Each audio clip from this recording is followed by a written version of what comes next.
If Arsenal play like that, I could get very much involved in watching them every week with delight. Incredible tonight. I've got to be honest. From minute one, from 30 seconds in, Arsenal looked the better team. They looked hungry for it. They looked like they wanted a response from a very disappointing weekend draw against Forest. I think most of the Arsenal fan base were a little bit flat at the weekend. Some very much frustrated with what they saw. But I've got to be honest with you. When I saw how Arsenal responded to this kind of disappointment, I suppose, from the weekend, I was very much impressed with Arsenal tonight. I mean, the team lineup, let's be real, was stronger than some believed. I think a lot of people expected to see the Wanieris, Maduekes, Norgards tonight. I really and truly, I'm kind of glad that he didn't rotate as much in the end because I enjoyed the game so much. I've got to be honest with you, I can get used to watching Arsenal play if they play like that every week because that was an absolute joy to watch. And let's be real for 1 minute, that is a tough ground to go to. Now, San Siro is a place we've lost before. San Siro is a place we've struggled, and we've seen other teams struggle there. This is a team that got to the Champions League final last season, and it's also a team that probably feel confident and favourites going into most of their Champions League and domestic games when they're at home. But Arsenal were the better team tonight, and Arsenal in the first few minutes really showed what they're about. And we played a lot more free flowing tonight. We played a lot more attack minded. We were a lot more better going forward. We were a lot more smoother and fluid going forward. And I think there's a number of reasons for that. I think there was definitely the fact that Inter Milan didn't come and sit in a low block like some of the other teams have. The Forests and Fulhams and Brightons and Bournemouths that we play week in, week out are probably going to come and do that against Arsenal. And Inter Milan were not going to do that tonight. They were going to come and have a go at us. And that's exactly what they did do. But what that allowed us to do was to get in behind. There was a lot more space in the attacking third. There seemed to be a lot more free-flowing fluidity in the attacking third. It looked to me as if majority of our attack played well tonight. And when that does happen, it's usually because they've been allowed a little more freedom. And I think Inter Milan gave that to Arsenal tonight. So I'm really happy. I mean, that is a fantastic performance tonight. I was very, very impressed with everybody that played. But there was a definite shout out for a few individuals, which I need to mention. But as a whole, I think Arteta got it pretty much spot on tonight. I don't think you can really sit there and say too much about Arteta at the weekend. I think you could look more at the players, but certainly when you do lose and win a result, you kind of have to look at both the individuals and the manager. And tonight, I thought the individuals and manager were absolutely spot on. I thought the substitutes were very pleasing in terms of when he made them. I'm not sure that Gabriel and Rice needed to get those minutes in their legs, but what I will say is that they at least were players that needed to come off for the weekend and definitely rotate and rest for that huge game against Manchester United on Sunday at the Emirates. So I think this is a job well done. And I actually, maybe I went into this game a little bit more pessimistic than some. I actually went into this game not believing we needed to win. I actually just didn't really want to lose or get battered. I've been okay with a 1-0 loss if it had to be that we win on Sunday and rotate our team. But now we've gone into the game believing that we can rotate heavily against Kyrax. We don't need to beat them, although we should with a B team at home. We've put ourselves in an unbelievable position. And just let me just explain and kind of try and allow people to stress and understand what we're doing right now in the Champions League. 7 games, 7 wins, 2 goals conceded. Now, you look at the goal difference and it's phenomenal in terms of the amount of goals that we've scored in this competition, but to only concede 2 goals, and that one of those is tonight against the San Siro in Milan, the other is against one of the favourites to win the whole competition, Bayern Munich. That's phenomenal. Like, it's absolutely phenomenal. Now, I expected to beat the Athletic Bilbao's and the Olympiacos and the teams that we have beaten, right? But really and truly, when you don't concede and you comfortably win every single game in the Champions League, and you look around you and you see some of the names that most people have expected to be up there, like the Real Madrids, the Bayern Munichs, the PSGs, the Barcelonas, I think, yeah, Arsenal are within a conversation of winning this whole tournament. Now, I'm not getting excited and saying that because of the win tonight. I'm saying it over 7 games. I don't think Europe is elite right now. I don't look at it and go, wow, there's 8, 9, 10, 11 teams I don't want in this competition. And I think to caveat that and to kind of stress that point and to evidence that point, all of the English teams could get through into the top 8 if things go their way. Tottenham, we've seen them go and win against Dortmund. They got 14th in the Premier League. Newcastle have been struggling and people are laughing at them. They win, they can get towards the top 8. So can Chelsea, so can Liverpool. Tottenham are ahead of Manchester City. We saw them lose tonight, which was a shock. They look a mess, by the way. So I think when you look at the amount of English teams, all 6 of them, that is amazing that all 6 are in the Champions League as it stands. That shows that we're one of the best leagues in the world. But all 6 of them to be in with a chance of it, that proves to me that Arsenal have an unbelievable chance of winning the whole competition. Now, I've said to everybody that I want to win the Champions League. And if you could only give me the Champions League or the Premier League and nothing else, I would take the Champions League over the Premier League. Now, looking at that now, I want the league so badly because of the circumstances, and that could change. But I still would pick the Champions League because it shuts everybody up. It's something we haven't won before. It raises our European heritage, which is embarrassing as a club in our history, the size of our club. But also, it shuts the likes of Chelsea and Man City up, who still think they're bigger than us. So I would, of course, still pick the Champions League. Now, of course, I want both. I want to be greedy. I want all four, right? I want everything. We're in such a good position, guys. Such a good position right now. So although I'm seen as a pessimistic fan, or perhaps I rant a bit too much, perhaps I'm seen as negative, it doesn't bother me, by the way, if people think that. Maybe it's factual. What I will say is this: we cannot sit there and moan too much because we are in a brilliant position. When I look at what's happening at Manchester City in the last few games, when I look at what's happening at Liverpool this season, the crumbling and the new manager at Chelsea with a project that no one really has faith or belief in, with Tottenham Hotspur, we're a laughable football club at the moment. I really have to look at you and say, yeah, Arsenal ain't bad, are they? Arsenal really ain't bad. So I'll frustrating when we lose, and I'll probably rant and rave if we drop points at Manchester United. That happens, right? You got used to me over the years. But let's be real when we say this. Arsenal looked very, very good tonight. Let's go into some of the players. The player I wanted to pick out is my clear player of the match, Gabriel Jesus. I thought he was phenomenal tonight. I thought he was lively. I thought he was sharp. I thought he worked hard. I thought his tenacity was unreal. I thought his body strength was superb. I thought he held the ball up amazingly well. And he got on the score sheet. And do you know what the brilliant thing about Jesus was? The anticipation. The fact that we've had a couple of scenarios over the last few weeks where we haven't quite seen our centre forward, whoever it be, in the right place at the right time. And for me, Jesus, with both those goals tonight, proved that he can be that. Now, I don't think he's a Nicolas Anelka or Ian Wright or a Thierry Henry in terms of tapping them home when he's always in the right place, because sometimes he's not there where he should be. And sometimes he's not known as the number 9. He's more of a false 9, or he's dropping deep. But tonight, I thought he was everywhere. I thought he was absolutely brilliant. I thought he came wide. He showed space. He got link-up play. The amount of times I saw the ball and thought, who have they got to pass to? Oh, Jesus is there. There was times where Jesus, a couple of times, Saka or Trossard would get the ball, and I'd be like, help him. They'd flick it on. I'd be like, no one's there. Oh, Jesus is there. He wouldn't even be on the camera. He'd come into action. He'd come into screenshot. And I'm thinking, wow, he's coming into shot thinking he's everywhere. He literally was every blade of grass tonight. I thought he was really good, like really, really good. And I think he's definitely given a serious question mark or a serious headache as to what Mikel Arteta does at the weekend, because that number 9 right now is up for grabs. Gabriel Jesus has scored 2 goals tonight that any striker would be proud of. Fox in the box, right place, right time, there for the header, there to see the opportunity where Timber has that chance, which is then deflected, and he literally is smidging onside. Boom.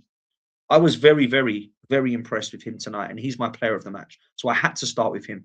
The other player I'm going to big up tonight is Bukayo Saka. Someone who gets disrespected, someone who gets a lot of criticism. And you know what? This season, maybe rightly so, I don't think he's got the output that we're used to. I don't think he's quite come back from his injury, and we've discussed that. But I thought tonight he was lively. I thought tonight he was aggressive. I thought tonight he was a threat. I thought tonight he was intent on going forward and had that kind of confidence to drive with the ball. There was opportunities I'd like to have seen him do a little bit better with. I think maybe the shot that he has or the chance that he has there, Jesus flicks him through fantastically. He needs to hit that first time. He takes a little bit too long, a little bit too decisive, and it's a great tackle from Bastoni. But I thought all round tonight, Saka was lively, and it looked really, really good down that right-hand side. I thought his telepathy with both Timber and White when he came on was still there. And I think Bukayo Saka had one of his better games in an Arsenal shirt tonight this season.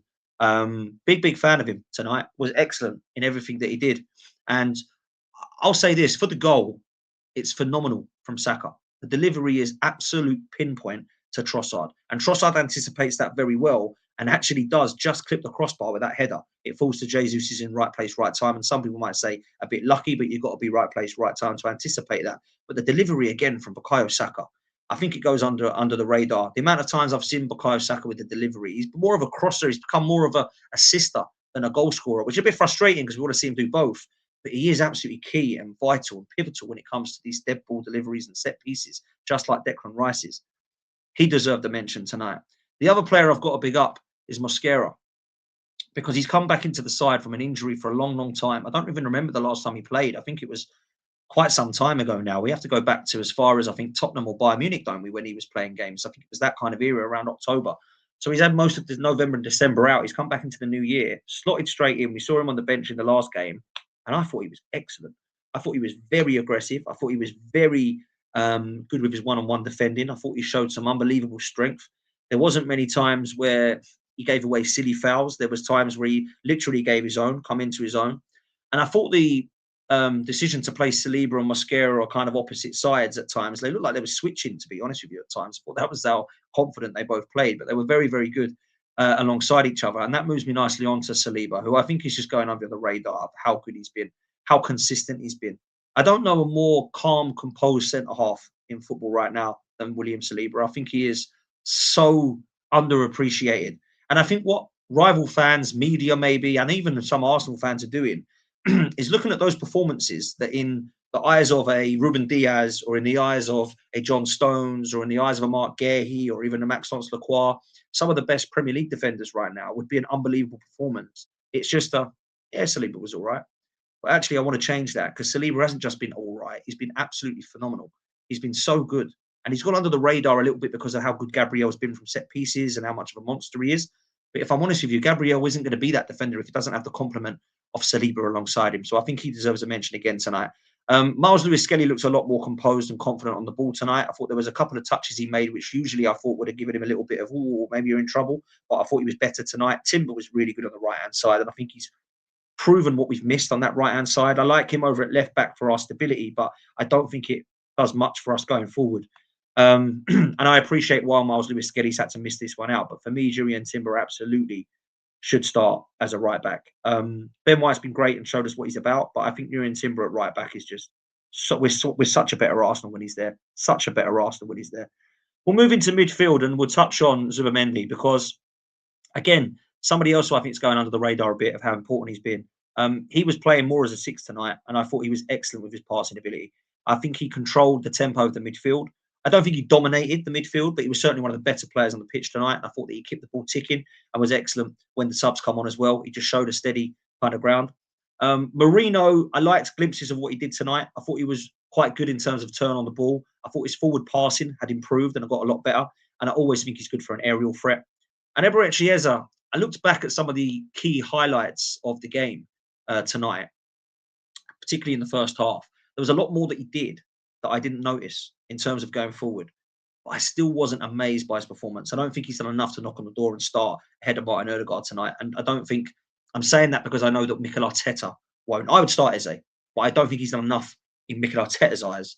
They will start ahead of our captain Martin Odegaard. Trossard, I thought had a very steady game again.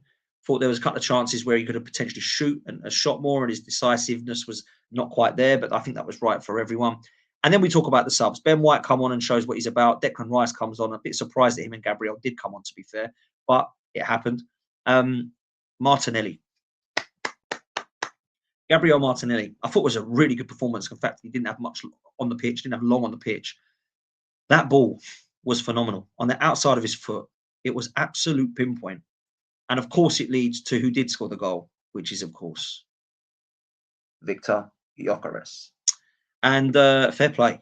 I watched the game with my parents tonight, and we had a bet, just a friendly family bet, no money involved, on how many touches Victor Gyökeres would have.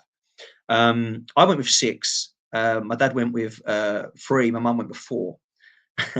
And on his 4th touch, he scored. I don't know how many touches he had. I think he had about 10 or 11 in the end, but I thought coming on at 74 minutes, he's not going to have many. I think he had about 5 in the time it would have taken, or 3 would it have been in the time it would have taken the stats to be kind of mean averaged for the Forest game.